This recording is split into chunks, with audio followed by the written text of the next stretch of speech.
नमस्कार, मेरा नाम डॉक्टर दीपेन ठक्कर है। मैं consultant ENT surgeon Narayana hospital Ahmedabad में काम करता हूँ, यानी कि कान नाक गले का डॉक्टर।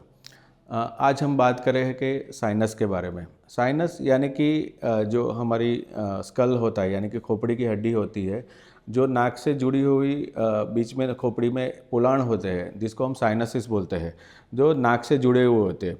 और जो नाक में जो इन्फेक्शन होता है वो साइनस के में इन्फेक्शन हो सकता है, या फिर वाइस वर्सा के साइनस का इन्फेक्शन नाक में आपको तकलीफ दे सकता है।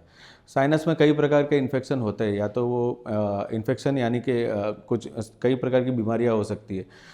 एक तो एलर्जी के कारण आपको एलर्जी होती है, तो साइनस में बार बार उसमें ज़्यादा पानी बनना, ज़्यादा म्यूकस बनना, या फिर अंदर पॉलिप्स हो जाता है, यानी कि मसे हो सकते हैं, जो नाक के अंदर भी आ सकते हैं और आपको सांस लेने में दिक्कत कर सकते हैं।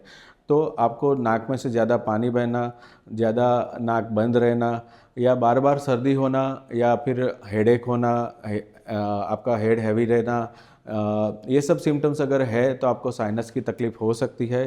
अगर मसे वगैरह होता है, नाक की अगर हड्डी टेढ़ी होती है, जिसको हम डिवेटेड नेज़ल सेप्टम कहते हैं, वो भी इसमें इंक्लूड हो सकता है, और जिसके कारण आपको स्मेल भी कम आ सकती है। तो ये सब चीज़ों की अगर सिम्टम्स है आपको, तो आपको नज़दीक में ईएनटी सर्जन को दिखाना चाहिए, जो थरोली आपको नाक के में दूरबीन से तपास कर सकते हैं, और जिसमें क्या तकलीफ़ है वो पता कर सकते हैं। अगर ज़रूर पड़ी तो आगे सीटी स्कैन या और इमेजिंग लेने की ज़रूर पड़ सकती है, और रिक्वायरमेंट हो तो सर्जरी करके भी इसको क्योर करना चाहिए। हाँ, इसको इग्नोर क्यों नहीं करना चाहिए? अगर ज़्यादा इन्फेक्शन है या फैलने वाला कोई इन्फेक्शन है, तो ब्रेन और आँख एकदम बिल्कुल नज़दीक में होती है, तो ये इन्फेक्शन उसमें भी पहुंच सकता है और जानलेवा भी हो सकता है। तो इसको बिल्कुल इग्नोर ना करें, और ऐसा कोई सिम्टम है तो नज़दीक में ईएनटी डॉक्टर को दिखाइए। Thank you.